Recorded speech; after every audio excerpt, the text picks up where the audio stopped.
Boa noite, turma.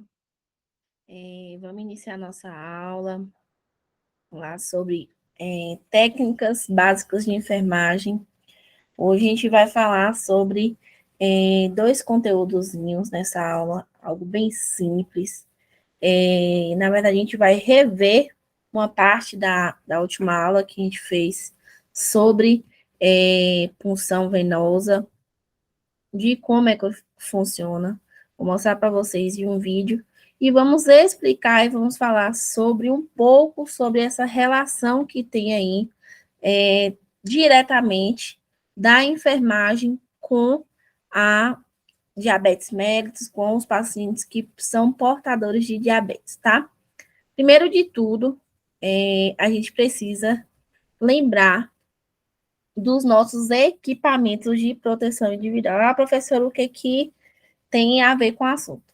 Não, não tem somente a ver com o assunto que a gente vai falar hoje. Tem a ver sobre todo o nosso conteúdo.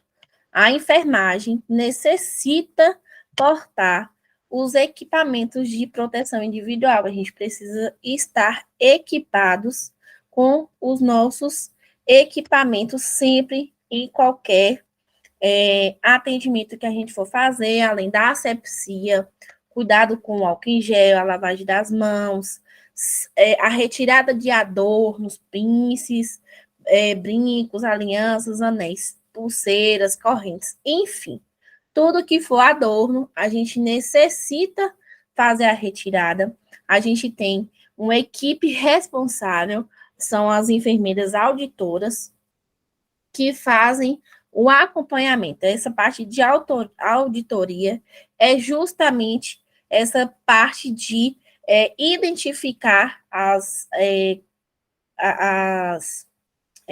demandas que a equipe tem, em treinar a equipe de enfermagem dentro do hospital, de providenciar e fazer, fazer a cobrança, na verdade, lá da administração do que for necessário. A gente envia lá as informações que são necessárias para o atendimento dos pacientes. Além disso, tem todas as informações que são lançadas no prontuários. Essas enfermeiras, essa equipe de auditoria, ela fica responsável dessa parte administrativa em verificar se há erros nos prontuários, na documentação dos pacientes, para que a gente não tenha nenhum processo, a gente não tenha nenhum prejuízo e o hospital ter que arcar e cair a responsabilidade sobre a gente. Então, eles são responsáveis em averiguar. Vou mostrar para vocês agora aí um pouco dos materiais que nós usamos aí no nosso cotidiano. A maioria você já conhece, alguns de vocês provavelmente já trabalham na área da saúde, já tem algum desses equipamentos. Vamos lá falar sobre eles. Primeiro, jaleco é essencial e indispensável. Faltou um aqui uma das vestimentas, que é o pijama cirúrgico que a gente tem para o pessoal que trabalha em centro cirúrgico, mas a gente vai ter uma aula sobre cirurgias e a gente vai falar sobre ele. Aqui nós temos os aventais, tanto desse lado quanto desse lado, são os aventais cirúrgicos, além do pijama cirúrgico que a gente usa, a gente ainda coloca esses aventais. Alguns podem ser os aventais que vêm estéreis, e também tem o descartável. Aí vai depender do tipo de atendimento que você vai fazer. As luvas descartáveis, luvas de látex que a gente usa, são as luvas aí que a gente usa para qualquer serviço básico que a gente for usar, a gente for fazer, na realidade, fazer o procedimento, realizar o procedimento, nós iremos usar essas aqui. Em caso de cirurgias ou atendimento ou procedimento que necessite ser uma ferida limpa, a gente vai usar lá as luvas estéreis, que a gente também já viu. Aqui são as luvas cirúrgicas que a gente tem, a maioria dos médicos usam essa. elas têm uma resistência maior. Temos as toucas, as luvas, os sapatos de borracha, mas pode ser um sapato comum, fechado, sempre tem que ter aberto. Então, vocês não vão trabalhar de sandália, não vão trabalhar de sapatilha, sandália rasteirinha, nunca vão usar esses tipos de materiais. Temos a máscara N95, que é uma máscara mais para processos infecciosos. Ela tem uma maior durabilidade, uma maior resistência. Algumas pessoas usam para trabalhar em centro cirúrgico, outras pessoas lá da limpeza também usam por estar sempre mexendo com material contaminado, eles também usam. Essa aqui é a máscara descartável, todo mundo já conhece. Isso aqui se chama Propé. A gente tem o Propé de borracha não, de plástico, e também tem esse com o mesmo material da touca. Agora, na pandemia, nós tivemos aí as telas ou face shield, que o pessoal chama. É uma tela de proteção de plástico para evitar que entre aqui a gente seja contaminado pelos aerosóis. Aqui nós temos os aventais. Aqui, não sei se vocês conseguem enxergar, nós temos aqui uma luva estéreo e todo esse procedimento avental, por se tratar de um vírus, a gente tem aí um certo cuidado. Vamos aí agora entrar lá na parte de diabetes. A gente vai relembrar aquela parte também de punção, porque é importante a gente saber como é que é feito. Eu vou mostrar para vocês um vídeo de punção e um vídeo de como é que a gente faz lá o exame, a coleta de sangue do paciente para aferir os níveis de glicemia. Bom, o tratamento da diabetes e a enfermagem. Bom, para a gente conseguir entender o que e como a gente vai tratar o paciente, a gente precisa primeiro fechar o diagnóstico. Então, o médico vai solicitar, o paciente começou a ter uma perca rápida lá de peso, ou o paciente está sentindo alguns sintomas específicos da diabetes. Aí o médico faz a solicitação de um exame laboratorial para verificar os níveis glicêmicos. No mundo inteiro, nós temos aí sociedades que são responsáveis em estudar o comportamento da diabetes no organismo do paciente. A gente tem valores estabelecidos hoje na Sociedade Brasileira de Diabetes para a gente verificar qual o nível que o paciente tem. Para esses exames de glicemia, para verificar se o paciente possui a diabetes, nós temos 3 tipos de exames. O jejum, o paciente em jejum, o após a primeira alimentação ou desjejum, e da hemoglobina glicosilada. Cada uma tem um parâmetro diferenciado. Na glicemia de jejum, o parâmetro normal dela é sempre menor que 100. Um paciente que possui pré-diabetes, ele vai estar sempre 100 a 125. Em caso de diabetes, o paciente vai estar sempre acima de 126. No caso da hemoglobina glicada, nós vamos ter os parâmetros aí. Em porcentagem, sempre menor que 5,7%, o paciente está normal. De 5,7 a 6,4, quer dizer que o paciente é um paciente diabético ou pré-diabético. De 6,5 para cima, é constatado que o paciente é realmente diabético. Ainda assim, a gente tem as metas terapêuticas de controle glicêmico. Nos exames, a gente tem aí a glicemia prandial deverá sempre ser menos que 100. Na glicemia pós-prandial, menor que 160, e a hemoglobina glicada sempre menos que 7%. Então, todo esse conteúdo, todo esse assunto aí, a gente precisa ter o controle, precisa entender especificamente como é que se relaciona, como é que acontece, porque nós da enfermagem somos responsáveis por tratar o paciente, por cuidar do paciente, pegar essas informações. Então, sempre que o paciente, vou dar um exemplo, pessoal que vai trabalhar lá na clínica ou na clínica cirúrgica, no internamento, o paciente chegou, a gente precisa aferir os sinais vitais.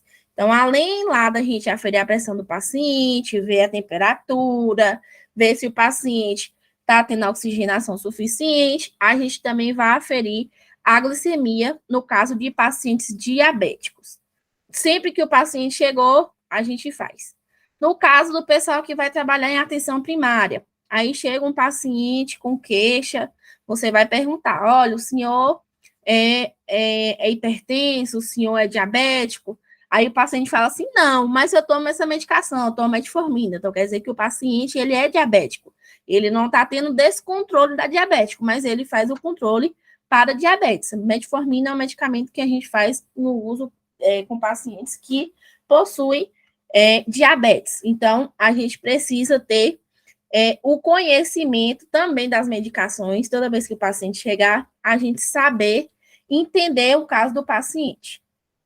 Como é que a gente faz o exame rápido ou a checagem da glicemia do paciente? Nós temos os dispositivos hoje, os dispositivos eletrônicos. Nós temos a canetinha, muitos de vocês já devem conhecer.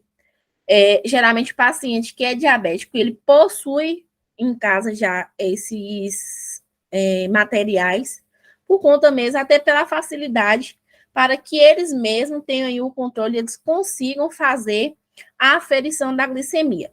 Antes da gente ir lá para o vídeo do exame de hemoglobina, eu vou mostrar para vocês como é que a gente afere, vou explicar cada passo. Bom, aqui nós temos ali o aparelho que vai verificar o nível da glicemia do paciente. Aqui a gente tem a fita, isso aqui são materiais caríssimos. O governo distribui essas fitas, só que são caras. Então, o que vai acontecer? Ela vai, não sei se vocês estão conseguindo enxergar, ela vai chegar verdinha, e aí você vai zerar, ele vai apontar quando é que você deve encaixar essa fitinha. Quando ele indicar, você já vai ter tirado aqui, isso aqui é um dispositivo, é uma agulhazinha, e aí a gente quebra essa pontinha e fura o dedo do paciente. Sempre a gente faz lá a punçãozinha e fura onde tiver mais quantidade de sangue. Geralmente, o paciente diabético, ele tem mais dificuldade para a gente aferir. A gente faz uma massagenzinha para poder conseguir liberar aí uma quantidade de sangue suficiente para dar continuidade no exame. Aí, a gente vai, fura o dedinho do paciente, vou mostrar o vídeo também, é bem simples. Aí, na gotinha, né, justamente nesse meiozinho aqui, neste quadradinho, esse vermelho aqui é a quantidade de sangue do paciente. Aí ele faz a gotinha, espera alguns segundos e vai sair o resultado. Esse aqui foi justamente o resultado. Quer dizer que o paciente, pela Sociedade Brasileira de Enfermagem, é um paciente pré-diabético. Porém, se for um paciente que já tenha se alimentado, pode ser que o paciente esteja normal. Mas se for um paciente que estava em jejum, quer dizer que ele é um paciente pré-diabético. Da mesma forma, a canetinha, o paciente vem, fura e goteja lá no aparelhozinho da mesma forma. Vou abrir para vocês primeiro o vídeo para a gente ver como é que funciona a punção aí para a gente para fazer a coleta de exame do paciente de glicemia.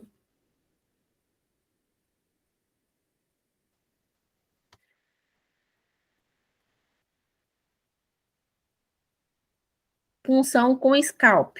Scalp é um dispositivo que nós usamos Deixa o vídeo abrir que a gente vai assistir.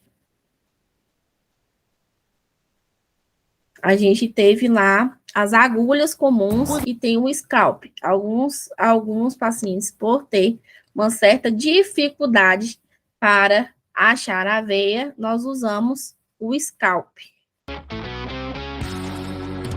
O presidente.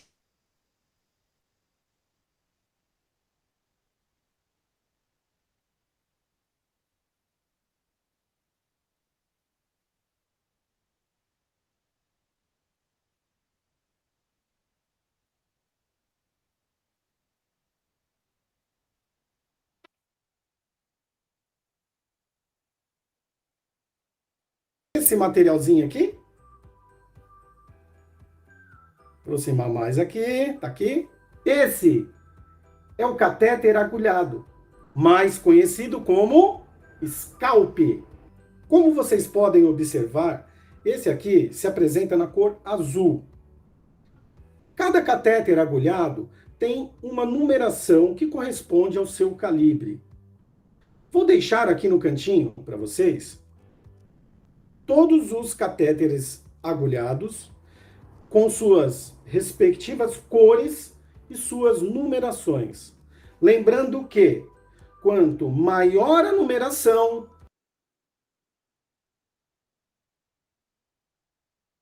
menor é o seu calibre. Hoje, na nossa aula, vou mostrar passo a passo como fazer uma punção venosa com o scalp. Você já é inscrito no canal?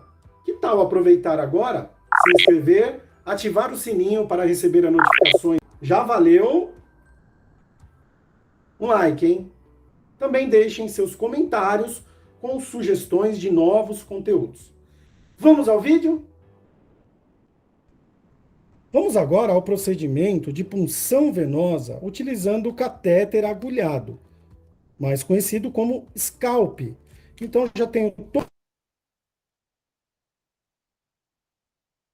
o material aqui. Lembrando, gente, que essa para poder fazer punção a venosa com visualização da scalp veia, geralmente é para administração de um par de luvas de medicamentos. procedimento, Então, pode ser que o paciente scalp, tenha aí a solução uma demanda para de uma injetar aqui medicação, vocês no vão paciente, necessitar preencher a fazer extensão do scalp. ou que E precise já ficar por fiz mais aqui tempo, a gente coloca minha o scalp. cuba-rim, já foi feita uma desinfecção e eu já cortei os pedaços de fita adesiva para poder fixar esse catéter. Já conversei com a minha paciente, lembrando que o catéter agulhado, ele não é o mais indicado para permanecer no paciente, por exemplo, para alguns dias. O ideal é o catéter não agulhado. Normalmente utilizamos o catéter agulhado, scalp, para fazer a administração de medicações rápidas. Vamos lá. O paciente prefere no membro superior esquerdo, tá? Então, de preferência, utilizamos as veias do antebraço. Então, antebraço, depois dorso da mão. E a nossa última opção é a região da fossa antecubital. Iniciamos aqui colocando o garrote. A veia que eu escolhi é essa veia do antebraço, tá? É a veia cefálica. Coloco o garrote. Teve um outro espectador que fez um comentário no outro vídeo dizendo que se eu deveria sempre colocar algo debaixo da pele do paciente. É relativo. Essa borrachinha aqui, ela incomoda bastante. Então, em caso de criança, idoso, o ideal é que a gente coloque um papel toalha, né, uma compressinha e coloque o garrote por cima. Peço para o paciente abrir e fechar as mãos. Calço a minha luva. Para quem não tem tanta habilidade, já pode deixar montado a seringa com o scalp, tá? Faço a abertura da embalagem, ela tem um tiquezinho aqui.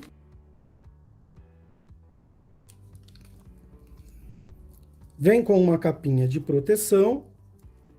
Retiro, conecto, injeto um pouquinho aqui para a gente poder preencher a extensão e retirar o ar.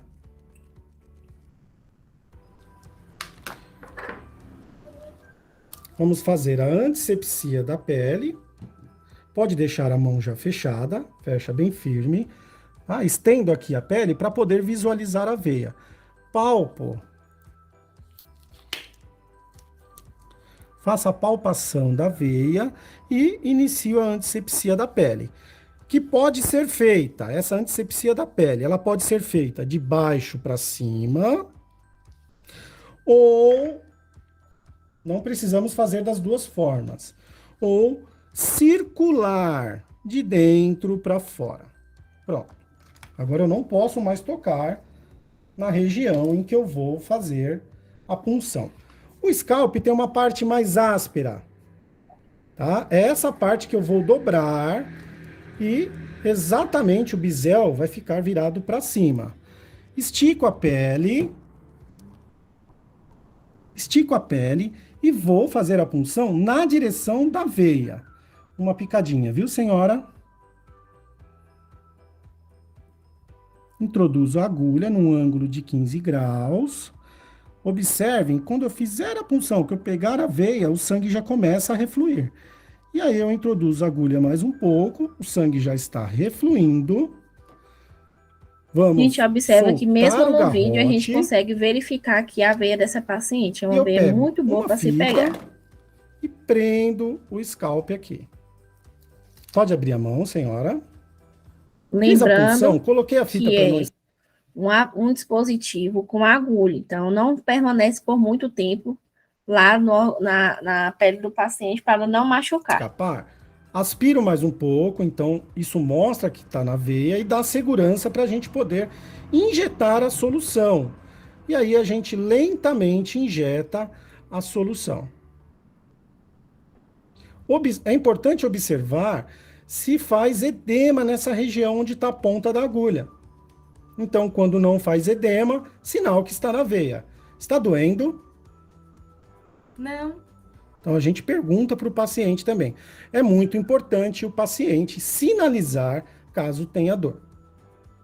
Ok, injetei a Injetando a medicação com cuidado para não extravasar aí a veia do paciente. minha solução. Se esse scalp for permanecer por um período, eu termino de fazer a fixação. Para fazer a fixação, faço um pequeno corte nessa parte da fita. Com cuidado, a luva ela prende um pouquinho. Coloco aqui na parte de baixo. Levanto um pouquinho essa extensão.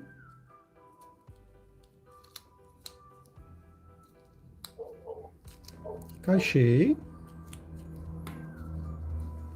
E isso a gente faz para a agulha não ficar sambando, para não perder aí a veia do paciente, não ter extravasamento do conteúdo lá ali na região e o paciente acaba ou tendo um flebite ou tendo algum tipo de processo ali inflamatório naquela região. Essa outra parte da extensão, eu deixo ela enroladinha aqui.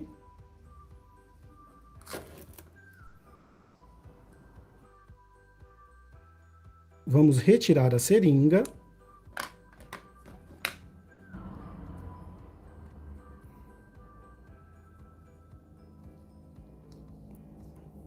E aí eu faço a fixação com essa outra parte da fita. Esse foi o nosso conteúdo. A gente vai agora lá para o teste de glicemia. Como é que a gente faz o teste de glicemia? É algo bem simples, provavelmente vocês já assistiram, mas com certeza deve ter alguém que nunca viu, que nem conhece como é que é feito. A gente vai assistir. É algo bem simples e vocês vão ver que vai ser por cotidiano o trabalho de vocês, vocês vão estar fazendo esses testes.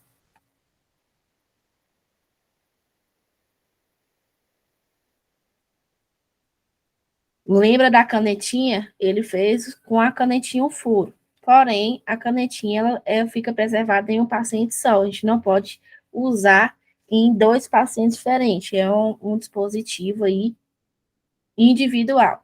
Já as lancetazinhas, as agulhazinhas, a gente quebra, faz o furinho e descarta lá na caixinha de pérfuro cortante.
É um procedimento infectante, então a gente vai estar em contato aí com o sangue do paciente. Então, precisa estar de luva sempre que for aferir.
Prestem atenção nesse momento. O aparelho ele vai indicar o momento exato que é para ele colocar a fita. Lembra que eu falei para vocês lá no começo da aula que a fita vai estar sempre verde antes da gente iniciar o procedimento, antes de gotejar lá na fitinha. Quando o sinal indicar que é para você colocar a fitinha e pigmentar, você vai colocar, vai pingar o sangue e ele vai te mostrar o resultado.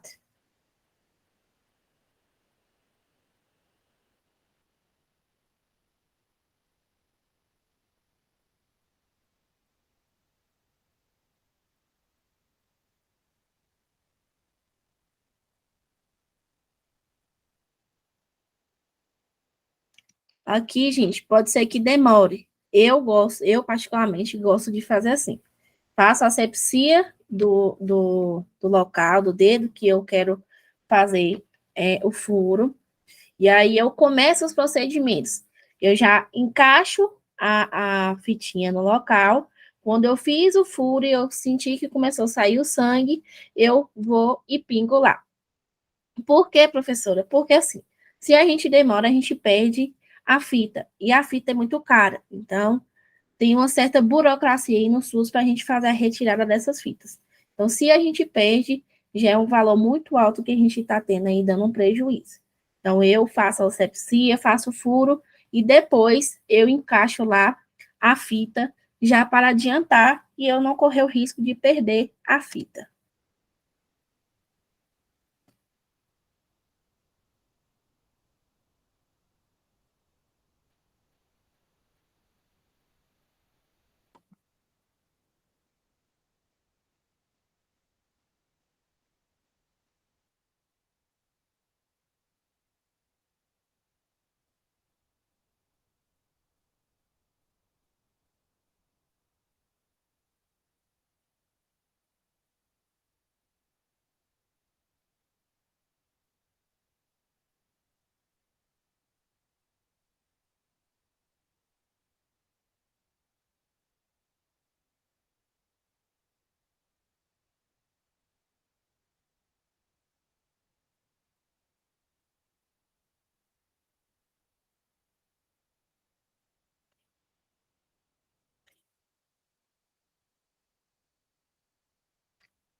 Pronto.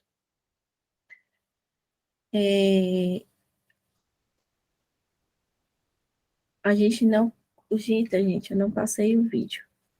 Mas eu vou mandar o link para vocês. Vocês vão assistir. Eu vou passar novamente aqui o link para vocês conseguirem assistir.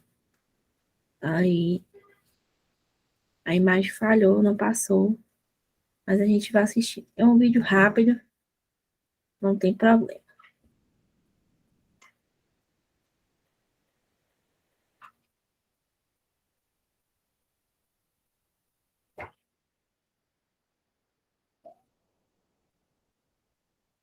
A diferença de normalidade desse teste é de 70 a 100 miligramas por decilitros. E o teste é muito simples. Ele pode ser realizado tanto na área hospitalar, num ambiente de unidade de saúde, ou até mesmo em domicílio pelo próprio paciente. Normalmente, os pacientes diabéticos que fazem uso de insulina fazem esse controle glicêmico na sua própria residência. Para fazer esse teste, precisamos de álcool a 70%, algodão, ou você pode substituir por aquele sachê que já vem com álcool a 70%. Uma caneta para você poder colocar a lanceta, ou se não tiver a caneta, você pode fazer diretamente com a lanceta, que é essa pecinha aqui, que na verdade é uma agulha. A fita de destro, que vai reagir com a gotinha de sangue que vamos colocar aqui, onde nós pegamos desse pote, que deve ter o mesmo código do chip do aparelho. Para fazer o autoteste, ou seja, a própria pessoa fazer esse exame, não há necessidade dela utilizar luvas de procedimentos. Mas, nesse caso em que eu sou profissional e vou realizar na minha paciente, eu utilizarei um par de luvas de procedimentos. É um procedimento infectante. Tudo que está relacionado a sangue, a contato com sangue, a gente tem que estar calçado de luva. Primeiramente, vamos montar a nossa caneta. Vamos tirar essa capinha aqui, encaixar a lanceta, é muito simples. Após encaixar a lanceta no aparelho, basta torcer para você retirar a capinha da agulha e deixe lá na sua cuba rim. Encaixe novamente a capa da caneta e aí você vai deixar o corte, a perfuração, de acordo com a pele do paciente. Se ele tem uma pele muito fina, pode ser que você não precise fazer uma perfuração tão profunda. Lembrando que a regulagem da perfuração na caneta vai de 1 a 5 para esse tipo de aparelho, onde 1 é a perfuração mais leve e o 5 a perfuração mais profunda. Então, para aqueles pacientes que têm a pele muito grossa, pode ser que você tenha que ajustar no 5. Nesse caso da nossa paciente, vou ajustar no 3, que é uma perfuração mediana, certo? Vou calçar a minha luva.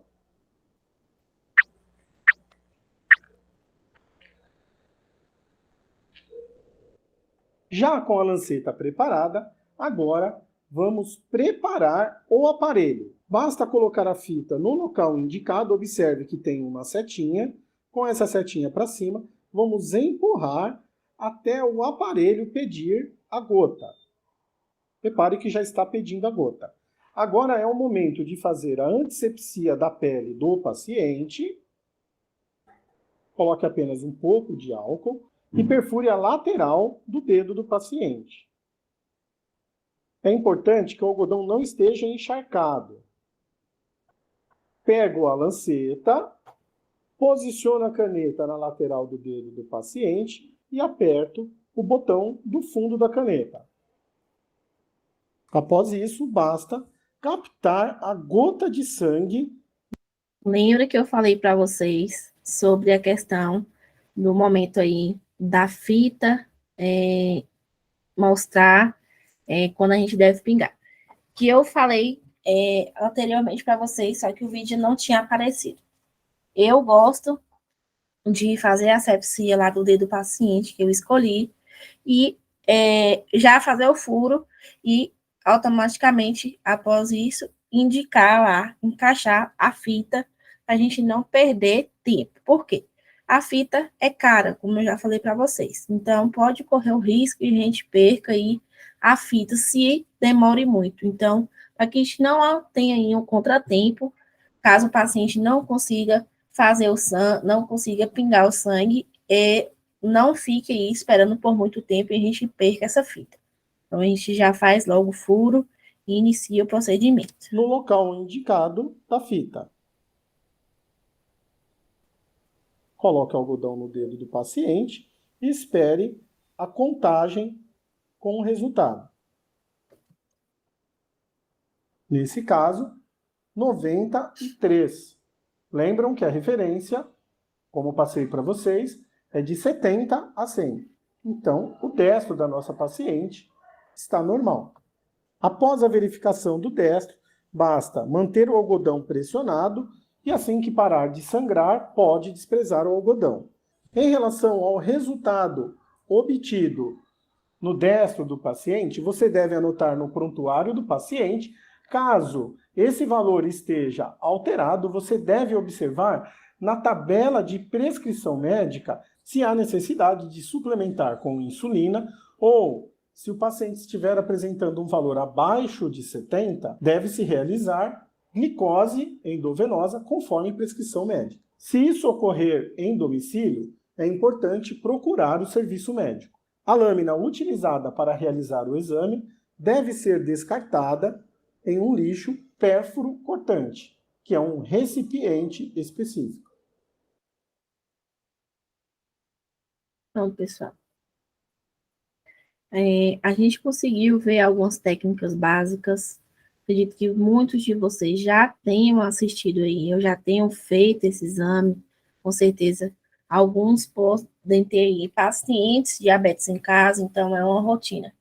Só que no momento que vocês forem estagiar, vocês vão ter que passar por técnicas diferentes, vocês vão aprender algumas coisas. Então, além da base que a gente necessita ter, conhecimento aí, tudo que a gente puder assistir, para quando a gente for estagiar, vai ser melhor para a gente. Próxima aula, a gente continua, vamos entrar aí em rotinas de enfermagem, a documentação, tudo que a gente precisa saber como é que é feita, a gente vai entrar na próxima aula, tá? Tchau, tchau e até mais.